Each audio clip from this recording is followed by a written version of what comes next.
Tanggal merah di RH masih kerja nggak sih? Yuk, sini Suci kasih tahu.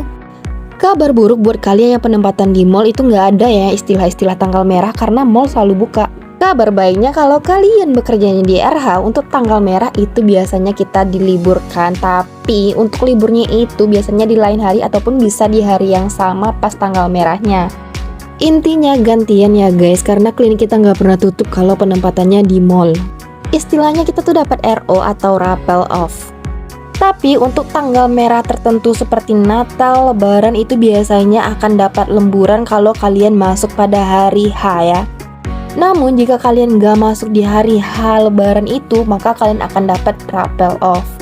Hal ini berlaku juga buat penempatan klinik yang ada di ruko. Tapi bedanya kalau misalkan kayak Lebaran, Natal itu mereka tutup ya guys. Jadi kalian nggak bakalan dapat lemburan. So, mau join bareng kita menjadi bagian dari RH? Assalamualaikum, semoga membantu.